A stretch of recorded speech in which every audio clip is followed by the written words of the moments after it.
우리말에 동해보복법이라는 말이 있습니다. 눈에는 눈, 이에는 이라는 말로 표현하는데 이런 보복의 법칙을 탄료 법칙이라고 합니다. 탄료 법칙의 가장 유명한 사례는 고대 바벨론의 함무라비 왕이 기원전 1750년경에 제정한 함무라비 법전을 들 수 있습니다. 몇 가지 법을 보면 이렇습니다. 어떤 사람이 다른 사람의 눈을 멀게 했다면 그 자신의 눈 알을 뺄 것이라. 그가 다른 사람의 이빨을 부러뜨렸다면 그의 이도 부러뜨릴 것이라. 그가 다른 사람의 뼈를 부러뜨렸다면 그의 뼈도 부러뜨릴 것이라. 의사가 환자를 수술하다가 환자가 죽게 된다면 의사의 두 손을 자를 것이다. 건축가가 집을 지었는데 그 집이 무너져 주인이 죽음을 당하면 건축가는 사형에 처한다. 만약 집 주인의 일가족 중에 누가 죽었을 경우에는 목수의 가족 중 해당되는 이가 죽어야 한다. 강도가 어떤 집에 구멍을 뚫고 들어가 물건을 훔쳤다면 그 구멍 앞에서 죽음을 당할 것이다. 정말 무서운 법입니다. 그런데 우리 주님은 똑같이 악을 대적하지 말고 선을 행하라 하시면서 오른 뺨을 치면 왼 뺨을 돌려대고 속옷을 달라 하면 겉옷까지 주고 억지로 오리를 가자면 십리를 가라고 말씀하십니다. 정말 우리가 그렇게 할 수 있을까요? 오른 뺨만 맞아도 못 참는데 왼 뺨까지 돌려대라니요. 이 말씀은 우리 예수님께서 하나님의 백성들이 살아야 할 생활 방식을 모세의 율법과 비교해서 보여주는 일련의 강화 중 하나입니다. 다시 말씀드렸소. 너희가 이렇게 들었으나 나는 너희에게 이르노니 지금부터는 이렇게 살아야 한다라고 그리스도인의 새로운 생활 방식을 설명하시는 것입니다.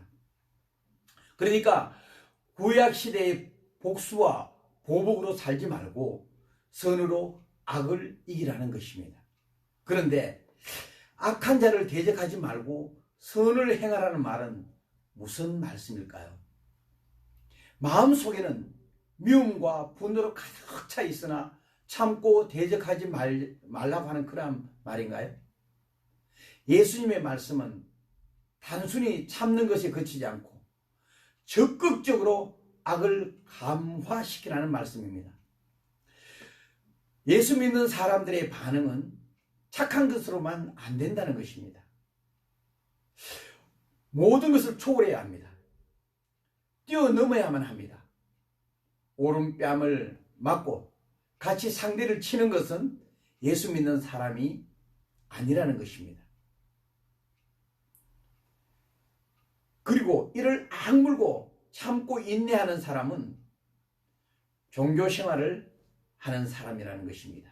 왜냐하면 절에 다니는 사람도 성당에 다니는 사람도 이렇게 참고 인내할 줄 안다는 것입니다.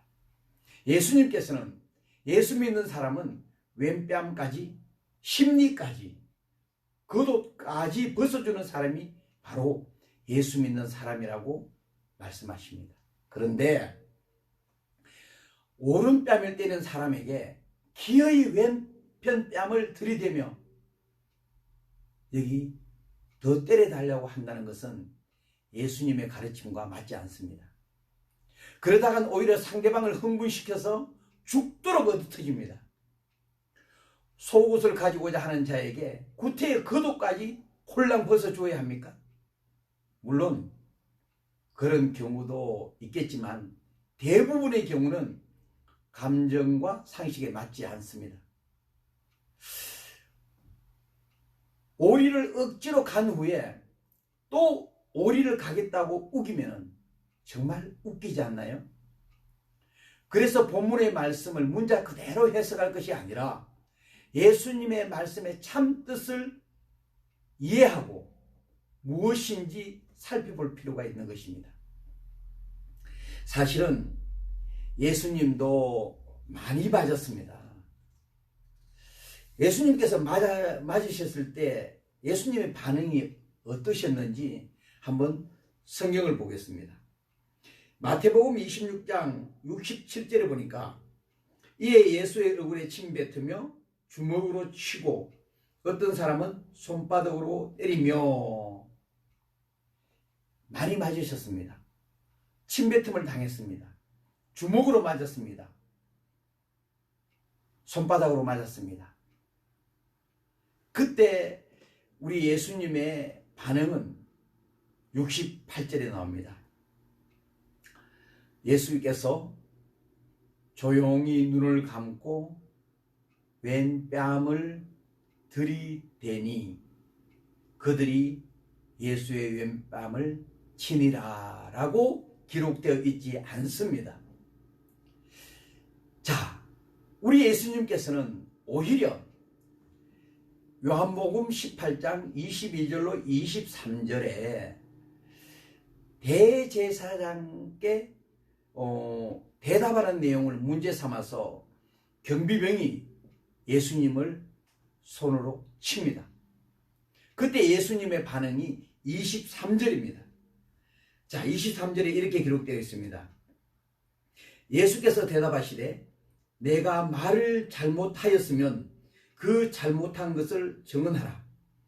바른 말을 하였으면 내가 어찌하여 나를 치느냐 하시더라. 이 말은 무슨 말이냐면은 야, 내가 뭔 잘못했냐? 잘못한 게 있으면은 내한테 얘기해봐라. 그런데 잘못한 것도 없는데 왜 때려? 왜 때려? 이런 말입니다. 자, 그래서 예수님께서는 모세의 율법과 비교하여 하신 일련의 말씀들을 행위 그 자체보다는 그 정신을 더 중요하게 여기시는 말씀으로 우리는 이해해야 할 것입니다. 예를 들어 마태복음 5장과 18장에서 내 오른 눈이 너를 실족해 하거든 빼어내 버리라. 내 오른손이 너를 실족해 하거든 찍어내 버리라. 네 발이 너를 범죄케 하거든 찍어내 버리라. 이런 말씀이 대표적인 예인데 만약 이 말씀을 그대로 우리의 삶에 적용한다면 이 세상에 두 눈 가진 자, 두 발 가진 자, 두 손 가진 자가 몇 명이나 되겠습니까? 아마도 저 같은 경우에는 남은 게 하나도 없을 것 같습니다. 그렇다면 본문의 문자적 해석보다는 그 정신이 중요하다면 악을 대하는 그리스도인의 그 정신이라는 것은 무엇일까요? 그것은 먼저 용서의 정신입니다. 악을 용서하고 오히려 불쌍히 여기는 마음입니다. 예수님께서 십자가에서 보여주신 바로 그 정신입니다. 아버지, 저들을 용서하여 주옵소서. 자기들이 하는 것을 알지 못합니다. 여러분, 용서의 정신이 없으면 왼뺨 이야기는 나올 수 없는 것입니다. 두 번째는 인내의 정신입니다. 불의한 일을 당하고도 반격과 복수의 정신으로 마음이 부글부글 끓어오르지 않고 오히려 조용히 인내하는 정신입니다. 그것은 용서하기 때문에 가능한 일입니다. 세 번째는 단지 눈앞에 닥친 것만 겨우 인내하는 그러한 것이 아니라 더 큰 악이나 수모가 올지라도 참을 수 있다는 여유 있는 정신입니다. 이것이 오른편 뺨을 손등으로 쳐서 나에게 수치와 모욕과 모독을 한 그러한 사람이 다시 왼편 뺨까지도 치려고 덤벼들 때에 그까지도 참을 수 있는 정신입니다. 이것은 물론 어렵습니다.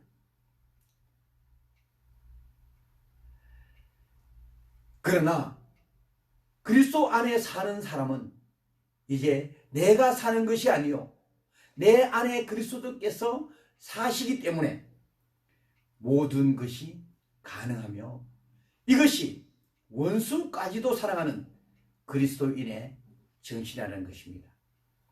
우리가 정말 하나님의 속성을 닮았다면 우리가 이 세상을 살아갈 때 내게 잘해주는 그런 사람뿐만 아니라 내게 욕하고 내 뺨을 때리고 억지로 오리를 가자 해도 내게 속옷을 달라 해도 우리는 동일한 은혜를 베푸는 것이 바로 예수 믿는 사람의 합당한 자세라는 것입니다. 이 모든 것은 우리의 삶에서 성령의 간섭으로만 가능합니다.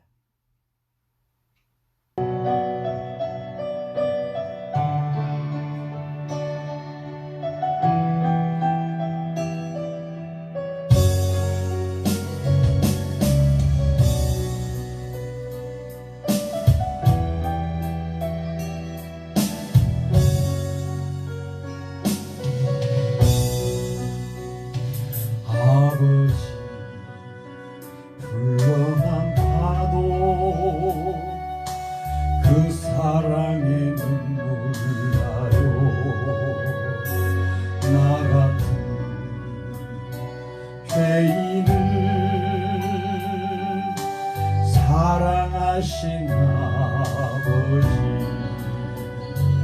온종일 물어봐도 감당할 수 없는 그 사랑 그 크신 사랑을 어찌 말로 표현하리. 아버지 아버지 내 영혼 깊은 곳에서 불러보는 내 아버지 나의 아버지 이 생명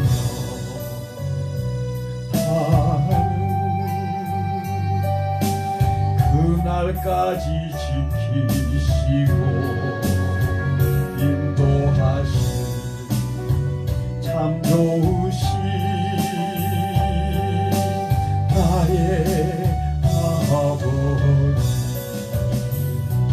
아버지 생각만 해도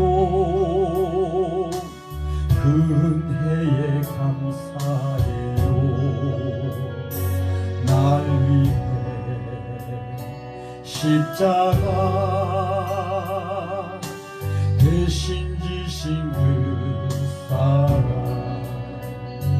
아버지 그 사랑이 강물처럼 흘러넘쳐요. 그 크신 사랑을 어찌 말로 표현하리. 아버지 아버지 간절히 두 손을 잡고 불러보는 내 아버지 나의 아버지 생명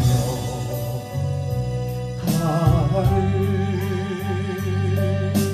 그날까지 동행하며 인도하신 신실하신 나의 아버지 아버지 간절히 두 손을 잡고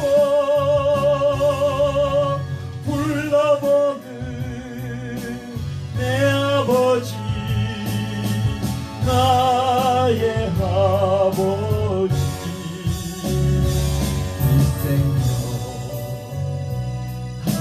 하는 그날까지 동행하며 인도하시 신실하시 나의